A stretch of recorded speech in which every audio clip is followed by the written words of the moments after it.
The sun dipped low in the sky, painting the village of Kroboland in shades of orange and gold.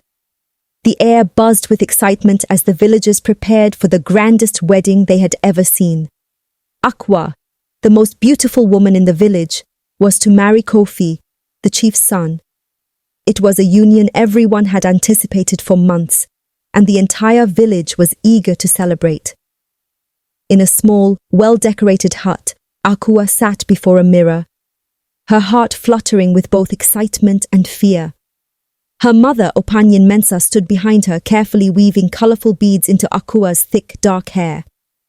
"You look like a queen, my daughter," Opanyin Mensa said with a proud smile. Akwa forced a smile, but her eyes betrayed the anxiety she felt deep inside. "Thank you, Mama," she whispered. "I'm just a little nervous." Opanyin Mensa noticed the hesitation in Akwa's voice and paused her work. "It's normal to be nervous, Akwa. Every bride feels this way on her wedding day." Akwa nodded, but the unease in her heart wouldn't go away. She couldn't shake the feeling that something terrible was about to happen.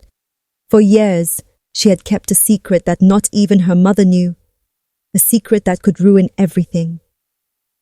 "Mama," Akwa began, her voice trembling slightly. Do you think Kofi really loves me?" Opanyin Mensa chuckled softly. "Oh, Akwa, how could he not? You are the most beautiful woman in all of Kroboland. Kofi is lucky to have you." Akwa's heart tightened. Beauty was what everyone saw in her, but she knew that beauty could be deceiving. What would Kofi think if he knew the truth? "Mama, if there was something about me, something I hadn't told anyone, do you think Kofi would still love me?" Opanyin Mensa's hands stilled, and she looked at her daughter through the mirror. "What are you saying, Akwa? Is there something I should know?" Akwa opened her mouth to speak, but the words caught in her throat. How could she explain something she didn't fully understand herself? She had lived with this secret her whole life, hiding it from everyone, even those she loved most. "No, Mama, it's nothing. Just nerves," Akwa finally said, forcing a smile. Opanyin Mensa studied her daughter's face for a moment before nodding. "It's natural to worry, but remember, this day is about love and happiness. You are about to start a new life with Kofi, and nothing should spoil that." Akwa nodded, trying to push away the fears gnawing at her heart. Today was supposed to be the happiest day of her life, but a shadow loomed over her that she couldn't ignore. As the final preparations were made, the village came alive with the sounds of drums and singing. The ceremony was about to begin, and Akwa's heart pounded in her chest. She stepped out of the hut, greeted by the sight of villagers in colourful attire, dancing and celebrating. Kofi stood at the centre of it all, dressed in a regal kente cloth, his smile broad and full of pride. "Akwa, my love!" Kofi called out as he approached her. "You look more beautiful than the stars themselves." Akwa smiled, but the weight of her secret bore down on her. "Thank you, Kofi. You look very handsome too." Kofi reached out and took her hand, his touch warm and reassuring. "Today is the day we've been waiting for, Akwa. I can't wait to spend the rest of my life with you." Akwa's heart ached at his words.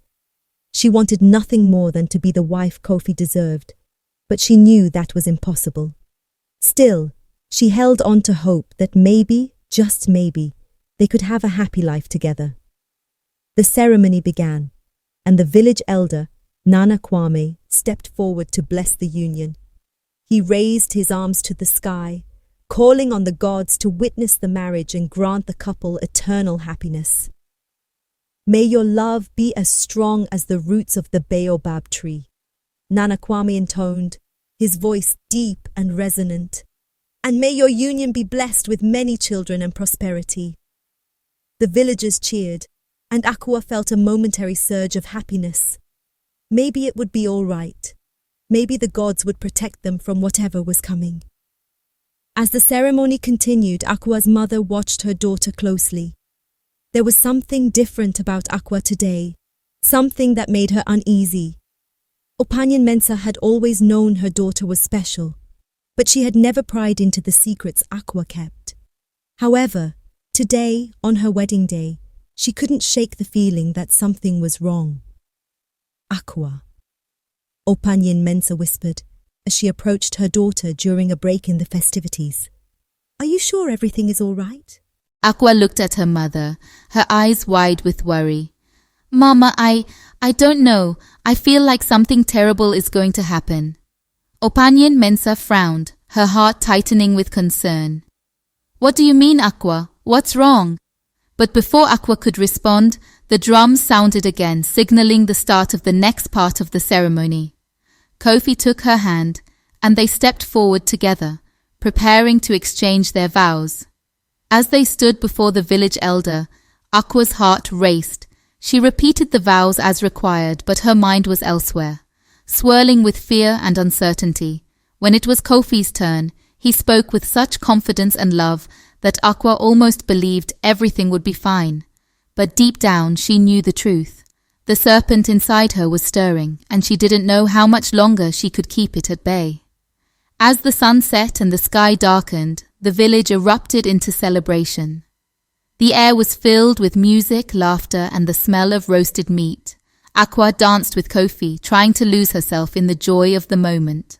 But with every step, she felt the serpent within her growing stronger. Mama, Aqua whispered urgently when she found a moment alone with her mother. I need to tell you something important. Opanyan Mensah looked at her daughter, concern etched on her face. What is it, Aqua? But before Aqua could speak, Kofi appeared by her side, his arm slipping around her waist. Aqua, come, let's dance together. The night is still young. Aqua hesitated, glancing at her mother, who nodded encouragingly. Go, Aqua, we can talk later. With a reluctant smile, Aqua allowed Kofi to lead her back into the crowd. The drums beat louder, the dancers moved faster, and the night seemed to take on a life of its own. But Aqua's mind was miles away, trapped in a web of fear. As the night wore on, the celebrations slowly began to wind down. The villagers, tired from the day's festivities, started to drift back to their homes, leaving Aqua and Kofi alone in their new home, a small but beautifully decorated hut on the edge of the village. Kofi, still smiling, turned to Aqua and took her hands in his. Aqua, my love, tonight is the first night of our life together. I am so happy to be with you. Aqua forced a smile, but her hands trembled in his. Kofi, there's something I need to tell you. Kofi frowned, his smile fading slightly. What is it, Aqua? You can tell me anything. Aqua took a deep breath, trying to find the words, but before she could speak, a strange sensation washed over her. It started as a tingling in her fingers, then spread through her entire body. Her vision blurred, and her heart raced. Kofi, something's wrong, Aqua gasped, clutching her head as a sharp pain shot through her. Kofi rushed to her side, his face pale with worry. Aqua, what's happening? Are you all right? But Aqua couldn't respond. The pain intensified, and she felt her body begin to change. Her skin grew cold, her muscles tensed, and her vision sharpened to an unnatural clarity. She could feel the serpent inside her awakening, its power surging through her veins. Kofi, I'm so sorry, Aqua whispered, tears streaming down her face as her body convulsed. Kofi watched in horror as Aqua's body began to transform before his eyes. Her smooth dark skin was replaced with glistening scales. Her eyes turned a brilliant gold, and her limbs elongated, becoming more serpentine with each passing second. No, this can't be happening, Kofi cried, backing away, as his bride transformed into a creature he could hardly recognize. Aqua's voice was barely audible, now more of a hiss than speech. Kofi, I didn't want you to find out like this. I didn't want this to happen. Kofi's heart pounded in his chest, his mind racing. He couldn't believe what he was seeing. The woman he loved, The woman he had just married was no longer human.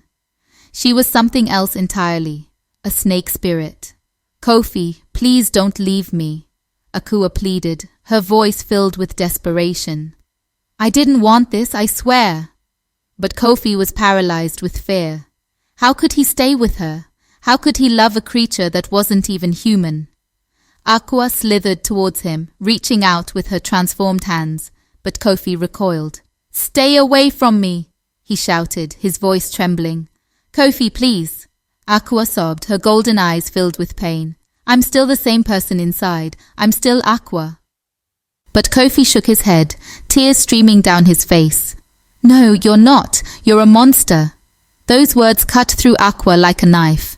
She recoiled, her heart shattering into a million pieces. She had feared this moment her entire life, and now it had come true. The man she loved saw her as a monster. Kofi's breaths came in ragged gasps as he tried to process what had happened. His mind was reeling, his world spinning out of control. He had married a snake spirit. The realization was too much to bear. Without another word, Kofi turned and fled from the hut, leaving Akua alone in the darkness. She watched him go, her heart breaking with every step he took. She wanted to chase after him, to explain, to beg for his forgiveness, but she knew it was too late. Akua's tears fell freely as she curled up in the corner of the hut, her body still trembling from the transformation. She had lost everything, her love, her future, her hope. The curse that had haunted her since birth had finally destroyed her life. As the night wore on, Akua's mother, Opanyan Mensa, found her daughter huddled in the hut, sobbing uncontrollably. She had heard Kofi's shouts and feared the worst. "Akua, my child," Opanyan Mensa whispered as she knelt beside her daughter. "What has happened?" Through her tears, Akua told her mother everything, about the curse, the transformation, and Kofi's reaction. Opanyan Mensa listened in silence, her heart breaking for her daughter. "Oh, Akua," Opanyan Mensa murmured, pulling her daughter into her arms. "Why didn't you tell me sooner? I could have helped you." Akua shook her head, her voice choked with emotion. "I was so afraid, Mama. I didn't want to lose him. I thought I could hide it forever." Opanyan Mensa sighed, stroking her daughter's hair. "My child, some things cannot be hidden. The truth always comes out in the end." Akua clung to her mother, her body racked with sobs. "What do I do now, Mama? Kofi will never love me. He thinks I'm a monster." Opanyan Mensa held her daughter close, trying to soothe her. "We will find a way, Akua. There must be a way to break this curse." But deep down, Akua knew that breaking the curse wouldn't change the way Kofi saw her. He had seen her true form, and nothing could erase that image from his mind. The next morning, the village was abuzz with rumors. Word had spread that something terrible had happened to Akua and Kofi on their wedding night. Some said Kofi had been cursed. Others whispered that Akua was a witch. The truth was twisted and exaggerated, but no one knew for sure what had happened. Kofi didn't return to the hut that night, nor the next day. He couldn't bear to face Akua after what he had seen. His mind was in turmoil, and he didn't know what to do. Finally, after 3 days of hiding, Kofi sought out the village elder, Nana Kwame. The old man had lived through many strange and mysterious events in his time, and Kofi hoped he might have some answers. "Nana Kwame," Kofi began, his voice trembling as he entered the elder's hut. "I need your help. Something terrible has happened." Nana Kwame looked up from the herbs he was grinding and nodded for Kofi to sit. "What troubles you, my son?" Kofi took a deep breath, trying to steady his nerves. "It's Akua. She's not what she seems. She turned into a snake on our wedding night." Nana Kwame's eyes widened, but he didn't interrupt. He listened as Kofi explained everything that had happened, from Akua's transformation to his own fear and confusion. When Kofi finished, Nana Kwame sat in silence for a moment, his expression grave. "This is a serious matter, Kofi. But you must understand, Aqua is not a monster. She is cursed. Kofi frowned, his heart heavy with confusion. But why? Why would she be cursed like this? Nana Kwame sighed, setting aside his herbs. It is an old story, passed down through generations. Akua's family has been plagued by this curse for many years. It is said that one of her ancestors made a pact with a powerful snake spirit, trading their humanity for wealth and power. But the curse was passed down through the bloodline, affecting every generation. Kofi's heart sank as he listened. So there's nothing we can do? She'll always be like this? Nana Kwame shook his head slowly. There may be a way to break the curse, but it will not be easy. You must be willing to face great danger and make great sacrifices. Kofi's mind raced. He still loved Akua, despite his fear, and the thought of losing her forever was unbearable. What must I do, Nana Kwame? I'll do anything to save her. The elder looked deep into Kofi's eyes, his expression solemn. You must seek out the snake spirit who placed the curse. Only by confronting it can you hope to free Akua. But beware, Kofi. This spirit is powerful and dangerous. You must be prepared for the consequences. Kofi nodded, determination hardening his resolve. He knew the path ahead would be treacherous, but he couldn't abandon Akua. He had to try, no matter the cost. Armed with the knowledge Nana Kwame had given him, Kofi set out on a journey to find the snake spirit. He travelled deep into the forest, where the air was thick with the scent of damp earth and ancient trees. The further he ventured, the darker the woods became, until it felt as though he was walking through a living nightmare. Finally, after days of searching, Kofi came to a clearing where a large, twisted tree stood at its centre. Coiled around its trunk was a massive serpent, its scales shimmering in the dim light. Its eyes glowed like hot embers as it watched Kofi approach. "So you've come," the serpent hissed, its voice echoing through the clearing. "You wish to break the curse?" Kofi swallowed his fear and nodded. "Yes, I love Aqua and I will do whatever it takes to save her." The serpent's eyes narrowed and it slithered closer, its massive body coiling around Kofi, trapping him in place. "Love, you say? Humans and their foolish emotions. But very well, if you wish to save your bride, you must offer something in return." Kofi's heart pounded in his chest. "What do you want?" The serpent's tongue flicked out, tasting the air. "Your humanity.